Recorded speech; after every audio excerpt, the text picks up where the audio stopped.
তুমি আমার সাথে চুপচাপ যাবা, গিয়ে আমার পাশে বসবা, চুপচাপ বসে থাকবা, দেন ওরে রাজি করায় তারপরে আমরা আসবো। আপা ঠিক বলছি না বলেন? একদম, তুমি ওর জন্য একদম পারফেক্ট। তোর জন্য একটা ভালো বউ আনছি আমি, যে পারফেক্ট কথা বলতে পারে।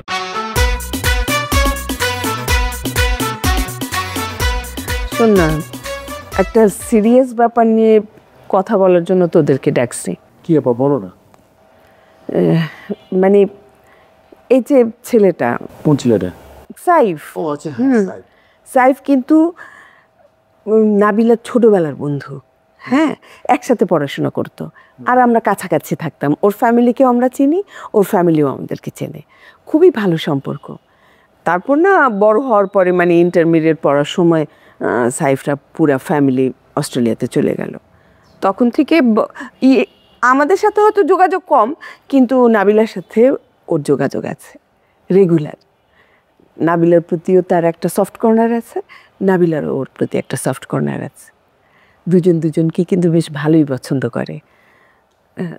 তাই আমি ভাবলাম যে এদিকে ওদিকে আজে বাজে সমস্ত ফয়সাল ময়সাল, এদিকে দেখলাম কারোর সাথে তো টিকলো না কিছু, আর পছন্দ হয় না আমাদের কারোরই।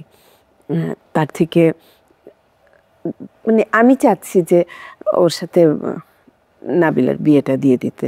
তোরা কি বলিস? না, ছেলেটাকে আমারও ভালো লাগে। ঠিক আছে, কোনো সমস্যা নেই তো, ভালোই ভালো হবে তো। ভালো লাগতেছে, জুটিটা ভালো লাগবে।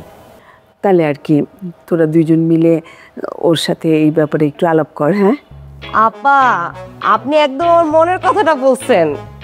আমিও মনে মনে ভাবতেছিলাম সাইফের সাথে আর নাবিলার সাথে কিছু একটা আছে, কিন্তু বলার সাহস পাইনি। কি বলো, তোমারে বলছিলাম না? বলছিলাম, কিন্তু আপনি এখন বলছেন। এখন আমি সাহস পাইছি, এখন আমি নাবিলার কাছে যাব, একদম নাবিলার রাজি করে চলে আসবো। না না, এখন যেও না। একটু আগে আমি এই ব্যাপারে ওর সাথে কথা বলছিলাম। আমার সাথে তো ভীষণ ঝগড়া করলো, উল্টাপাল্টা কথা বলা শুরু করছে। বললো যে তুমি যদি বারবার আমাকে এই ব্যাপারে চাপ দাও, এই বিয়ের কথা বলো, তাহলে আমি এক্ষুনি সাইফকে হোটেলে পাঠিয়ে দেবো। তো এখন বলা দরকার, ওর মাথাটা ঠান্ডা হোক। 2-1 দিন পরে যখন ওর মনটা খুব খুশি খুশি থাকবে, তখন তোমরা এই কথাটা বলে ওকে রাজি করায়। আমি কিন্তু পারবো না, আগে আগে বলে দিলাম। এই সম্পর্কে আমি কোনো কথা বলতে না। ও আমার সাথে খুব মিসবিহেভ করে। এটা তোমরা যেহেতু এটা নিয়ে আলোচনা করতে, তোমরা সবসময় এসব নিয়ে কথা বলো। আমাকে দিয়ে এসব বিয়ে শাদী তুমি পারবা না মানে? তুমি আমার সাথে যাবা, এত বড় একটা বিয়ে শাদীর ব্যাপারে কথা বলবো, ওরে রাজি করাবো, তুমি আমার সাথে যাবা না? এটা কি হয় আপা বলেন? একদম ঠিক কথা বলছো, ওর ঠিক কথা বলছে।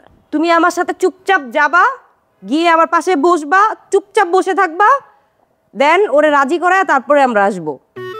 আপা ঠিক বলছি না বলেন? একদম, তুমি ওর জন্য একদম পারফেক্ট। তোর জন্য একটা ভালো বউ আনছি আমি, যে পারফেক্ট কথা বলতে পারে। বসে আছো কেন? চলো, আসো। আর জানা, বউ ডাকছে, যা। এতদিনে ভাইটার জন্য একটা পারফেক্ট বউ পাইছে।